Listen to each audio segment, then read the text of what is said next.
ఏపీలోని ఆలయాల్లో వరుస ఘటనలు తొక్కిసలాట ఘటనలు చోటు చేసుకుంటున్నప్పటికీ కూడా అధికారులు ఏం చేస్తున్నారనేటువంటి ప్రశ్న అయితే ఉత్పన్నమవుతుంది. ఒకసారి ఈ సంవత్సరంలో చోటు చేసుకున్నటువంటి వరుస తొక్కిసలాట ఘటనలు చూద్దాం. అలాగే ఏడాది జనవరి 8న తిరుపతిలో తొక్కిసలాట ఘటన అయితే చోటు చేసుకుంది. 3 మహిళలు సహా 6 భక్తులైతే మృతి చెందినటువంటి పరిస్థితి ఉంది ఆ ఘటనలో. అలాగే మరో 48 మందికి కూడా తీవ్రమైనటువంటి గాయాలయ్యాయి. అలాగే తర్వాత ఏప్రిల్ 30న సింహాచలంలో తొక్కిసలాట ఘటన కూడా మనకు తెలిసినటువంటి విషయమే.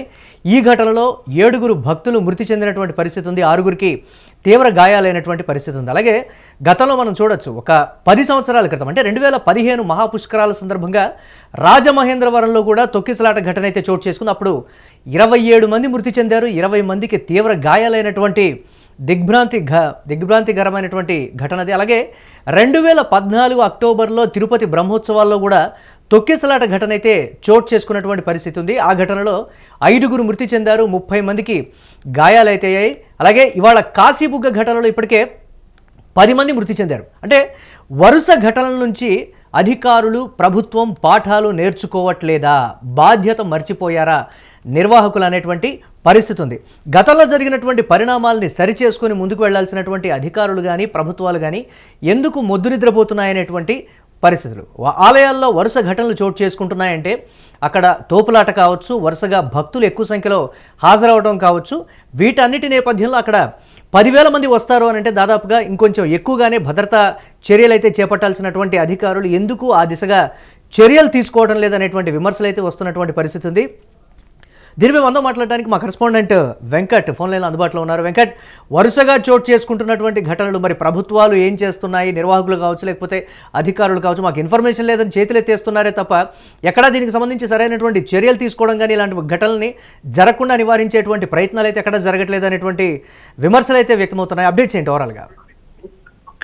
ఎస్ మురళి, గత కొంతకాలంగా కూడా ఈ తొక్కిసలాట ఘటనలు ఒక ఆంధ్రప్రదేశ్ లోనే కాదు దేశవ్యాప్తంగా కూడా ఎక్కువ అయిన పరిస్థితి ఉంది. ముఖ్యంగా ఆంధ్రప్రదేశ్ లో గత 10 ఏళ్ల నుంచి కూడా ఈ తొక్కిసలాట ఘటనలు ఆందోళన కలిగిస్తూ ఉన్నాయి. ముఖ్యంగా గోదావరి పుష్కరాల సందర్భంగా జరిగినటువంటి తొక్కిసలాటలో 27 మంది ప్రాణాలు కోల్పోయారు. ఆ సమయంలోనైతే దీనికి ప్రధాన కారణం ప్రస్తుత ముఖ్యమంత్రి, అప్పుడు కూడా ముఖ్యమంత్రిగా ఉన్నటువంటి చంద్రబాబు నాయుడు ప్రచార యావ అనేది వైసీపీ అప్పట్లో తీవ్ర స్థాయిలో ఆరోపణలు చేసిన పరిస్థితి ఉంది.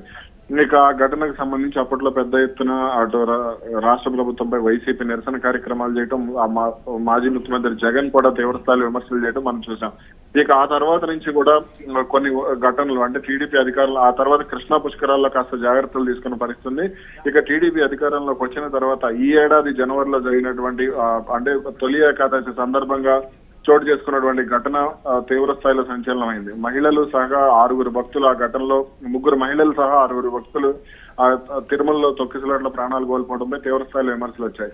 ఇక ఆ తర్వాత అటు సింహాచలంలో జరిగినటువంటి చందనోత్సవం, ఇందాక మీరు అక్షయ తృతీయ అని అన్నారు, కాదు చందనోత్సవంలో జరిగినటువంటి చందనోత్సవం సందర్భంగా గోడ కూలి దాదాపుగా 7 భక్తులు ప్రాణాలు కోల్పోయిన పరిస్థితి. అదే సమయంలో 6 కూడా తీవ్ర గాయాలయ్యాయి.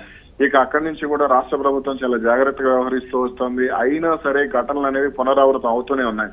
ఇటీవల జరిగినటువంటి దసరా ఉత్సవాల్లో ఈ విషయంలో చాలా జాగ్రత్తలు తీసుకున్న రాష్ట్ర ప్రభుత్వం మూలా నక్షత్రం రోజున ఎటువంటి తొక్కిసలాట ఘటనలు జరగకుండా కంపార్ట్మెంట్ల వారీగా కూడా భక్తుల్ని విడుదల చేయడం జరిగింది. ఇక ఇప్పుడు మళ్ళీ ఇది కాశీబుగ్గల వెంకటేశ్వర స్వామి ఆలయంలో, ఒక ప్రైవేట్ ఆలయంలో తొక్కిసలాట జరిగి ఏకంగా 10 మంది భక్తులు ప్రాణాలు కోల్పోయిన పరిస్థితుంది. అందులో 8 మంది మహిళలు కాగా 2 చిన్నారులు ఉన్నారు. అయితే దీనిపై వైసీపీ తీవ్ర స్థాయిలో ఆరోపణలు చేస్తోంది. మాజీ ముఖ్యమంత్రి జగన్ గానీ అలాగే అటు వైసీపీ కీలక నేతలు కానీ వీళ్ళందరూ కూడా తీవ్ర స్థాయిలో ప్రభుత్వాన్ని టార్గెట్ చేస్తున్న పరిస్థితి ఉంది. అంటే ఎన్ని ఘటనలు జరుగుతున్నా సరే మీరు జాగ్రత్తలు తీసుకోరా అనే విమర్శలు అయితే వస్తున్నాయి. అయితే దీనికి సంబంధించి ప్రభుత్వ వాదన మాత్రం మరోలా ఉందనే చెప్పాలి. అది ప్రైవేట్ ఆలయం కావడంతోనే అటు వాళ్ళు ఆలయ నిర్వాహకులు కూడా తమకు సమాచారం ఇవ్వలేదు అనేది ప్రభుత్వం చెప్తోంది. దీనికి సంబంధించి అటు హోంశాఖ కానీ దేవాదాయ శాఖ కానీ వీళ్ళిద్దరూ కూడా కీలక ప్రకటనలు చేశారు. అయితే అంటే వచ్చే భక్తులు దాదాపు 25,000 మంది వచ్చారు. ఆ 25,000 మంది రావటం వల్లనే అక్కడ ఆ రైలింగ్ విరిగిపడింది అనేది చెప్తూ వస్తున్నారు. ఇక దీనికి సంబంధించి విచారణకు కూడా ఆదేశించాము, ఇటువంటి ఘటనలు పునరావృతం కాకుండా చర్యలు తీసుకుంటామని చెప్తున్నా సరే పరిస్థితులు మాత్రం ఆ విధంగా కనబడటం లేదు. అంటే దైవ దర్శనానికి వెళ్ళేది తమకు పుణ్యం రావాలని, తమకు అంటే తమకు ఎటువంటి ఆరోగ్య సమస్యలు ఉండకూడదు అనేది, అలాగే తాము జీవితంలో రాణించాలి అనేది ఏదో ఒక వెంకట్ ఇప్పటికైనా కాశీబుగ్గ ఘటనకు సంబంధించి ప్రభుత్వం కానీ లేకపోతే అక్కడ నిర్వాహకులు కానీ ఎస్ దీనివల్ల ఇది జరిగింది అనేటువంటిది అయితే మాట చెప్తున్నారు, కానీ ఎవరు కూడా ముందుకు వచ్చి పరిస్థితిని ఈ విధంగా అని విశ్లేషించేటువంటి పరిస్థితి అయితే లేదు. ఇటువంటి ఘటనల గురించి గుర్తు చేస్తున్నప్పుడు కూడా వారు మౌనంగా ఉండిపోతున్నారనేటువంటి విమర్శలు కూడా ఉన్నాయి. దానికి సంబంధించి ఏం చెప్తున్నారు వాళ్ళు?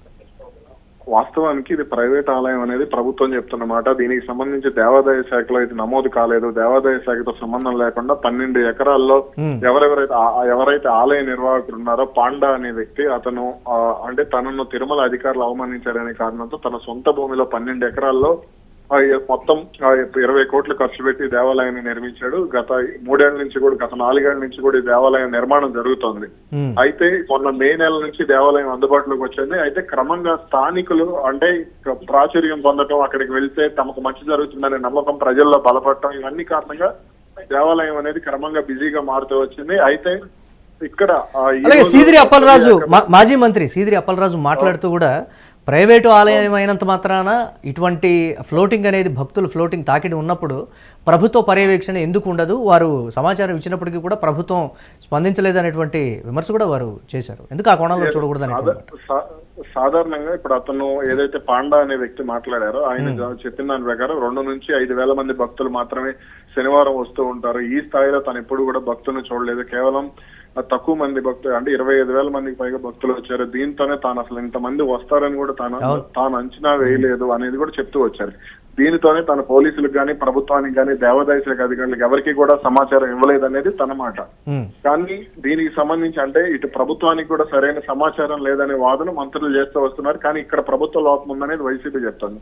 అయితే దీనికి సంబంధించి 3 కీలక అధికారులతో విచారణ బృందాన్ని కూడా అటు హోంశాఖ దేవాదాయ శాఖ కలిపి ఏర్పాటు చేయడం జరిగింది. ఇప్పటికే కలెక్టర్ ఎవరైతే ఉన్నారో పొన్కర్, ఆయన దీనికి సంబంధించి స్వప్నిల్ పొన్కర్ ఎవరైతే ఉన్నారో కీలక ప్రకటన కూడా చేశారు. 3 అధికారులతో తాము ఇప్పటికే దర్యాప్తు బృందాన్ని ఏర్పాటు చేశాము, విచారణ జరిగిన తర్వాత బాధ్యులపై కఠిన చర్యలు తీసుకుంటామంటూ కూడా ప్రకటించారు. ఇక అటు ముఖ్యమంత్రి చంద్రబాబు కూడా ఈ ఘటనకు బాధ్యులైనటువంటి ఆలయ నిర్వాహకులను ఖచ్చితంగా కస్టడీలోకి తీసుకుంటామని చెప్తున్నారు. కానీ అయితే దీనికి సంబంధించి ప్రభుత్వ అధికారులు ఎందుకు కన్నేయలేదు అనేది ఇక్కడ ప్రధాన ప్రశ్నగా వినపడుతోంది. విమర్శలు అయితే వస్తున్నప్పటికీ కూడా బట్ ప్రభుత్వాలు కూడా ఇలాంటి విషయాల్లో దృష్టి సారించాలనేటువంటి భావన అయితే వ్యక్తమవుతోంది. దీనికి ఎవరు బాధ్యత వహిస్తారు అంటుంటారు. Right, thanks for updates Venkat. Yes, 10ల సంఖ్యలో ప్రాణాలు కోల్పోతున్నప్పటికీ కూడా ఎందుకు ఇటువంటి ఘటనలు మళ్ళీ పునరావృతమవుతున్నాయనేటువంటి ప్రశ్న అయితే ఉత్పన్నమవుతుంది. ఇక్కడ ప్రైవేటు ఆలయమా లేకపోతే ప్రభుత్వ పరిధిలో ఉన్నటువంటి ఆలయమా అనేటువంటి సంగతి పక్కన పెడితే ప్రాణాలు కోల్పోయింది ప్రజలు, నష్టపోయింది ప్రజలు. ఎవరు మాకు దీన్ని ఇటువంటి దానికి సంబంధించి ఎవరు మాకు ఈ వెల్తిని పూడుస్తారు అనేటువంటి మాట, ఎవరు మాకు మూల్యం చెల్లిస్తారు, ఏమి ఇచ్చినా కానీ ఆ ప్రాణాలని తిరిగి తీసుకొని రాగలమా అనేటువంటి మాట. ప్రైవేటా ప్రభుత్వం అనే సంగతి పక్కన పెడితే ఘటనలు అయితే కంటిన్యూస్గా జరుగుతున్నటువంటి పరిస్థితి ఉంది. దీనికి ఎవరు బాధ్యత వహించాలి అనేటువంటి ప్రశ్న ఉత్పన్నమైతే అవుతుంది. ప్రస్తుతానికైతే కాశీబుగ్గ ఆలయాన్ని మూసివేసినటువంటి పరిస్థితి అయితే ఉంది. చూద్దాం ప్రభుత్వాలు ఎటువంటి చర్యలు తీసుకుంటాయో. కానీ మేము అన్ని రకాల చర్యలు తీసుకున్నప్పటికీ కూడా ఇటువంటి ఘటనలు పునరావృతమవుతున్నాయని ప్రభుత్వాలు అలాగే అధికారులు చెప్తున్నారు అని అంటే వారి పనితీరుకి ఒక నిదర్శనంగా కూడా చెప్తున్నటువంటి పరిస్థితి అయితే ఉంది.